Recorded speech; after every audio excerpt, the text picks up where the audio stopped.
ઉમરગામમાં ભારે પવન અને વરસાદને કારણે વીજ પુરવઠો ખોરવાઈ જતા ઔદ્યોગિક એકમો અને રહેણાંક વિસ્તારોમાં અંધારપટ છવાઈ ગયો હતો।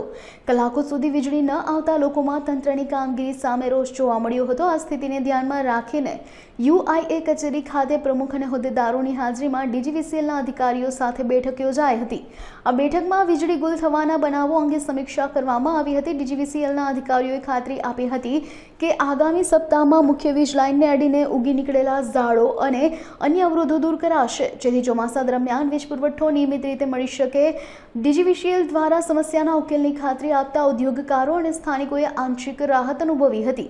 આ ઉપરાંત વીજળી બંધ હોય ત્યારે કચેરીમાં કમ્પ્લેન કરવા ફોન કરતા ગ્રાહકોને યોગ્ય પ્રતિસાદ ન મળતો હોવાની ફરિયાદ પણ કરવામાં આવી હતી, જેના સંદર્ભે અધિકારીઓએ સંબંધિત વ્યક્તિને સૂચના આપી સમસ્યાના ઉકેલની ખાતરી આપી હતી। ઉમરગામ એસોસિએશનમાં જે બધા પ્રતિષ્ઠિત જે ઉમરગામ એસોસિએશનના અધિકારીઓ કર્મચારીઓને અમારી જે મિટિંગ થઈ એના સારાંશમાં મારે એટલું જણાવવાનું કે હાલ જે અત્યારે ચોમાસું જે ચાલુ થયું એમાં 2 વખત જે સાયક્લોનને આવ્યું, ઉમરગામ સાઈડ જે વધારે વરસાદ અને વાવાઝોડાને જે ડેમેજ થયા એના કારણે થોડા ઘણા ઇન્ટરપ્શનો વધ્યા છે અને જેટકોને લીધે બી થોડું ઘણું ઇન્ટરપ્શન વધ્યા છે। એ તકેદારી રૂપ હાલ અમે જે આ મિટિંગ કરી છે એના સારાંશ રૂપ અમે અમારી ટીમ પૂરું પેટ્રોલિંગ જે કંઈ બી હવે બાકીનું જે કરવાનું છે મેન્ટેનન્સ જે કદાચ બાકી હશે, થોડું ઘણું મેન્ટેનન્સ બાકી હોય જે કરાવવાનું હશે તે ગ્રુપમાં મેન્ટેનન્સ કરાવીશું અને ઇન્ડસ્ટ્રીયલ એસોસિએશનના સહકારથી એમણે જે કહ્યું છે કે અમે જોઈએ તો સ્ટેગર ડે 2 દિવસ છે તો અમે 7 દિવસ અલ્ટરનેટ સ્ટેગર ડે આપીશું।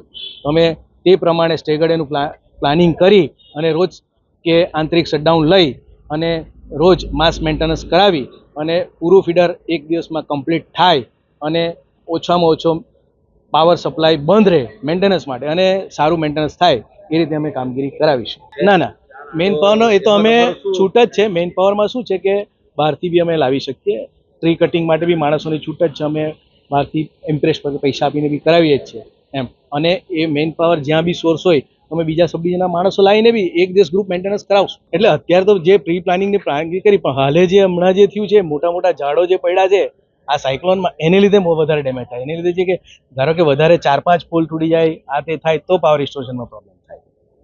મેજર આ છે કે ચોમાસું વહેલું આવ્યું અને 2 વખત જે સાયક્લોન આવ્યું એમાં મેક્સિમમ ઇફેક્ટ આવી છે।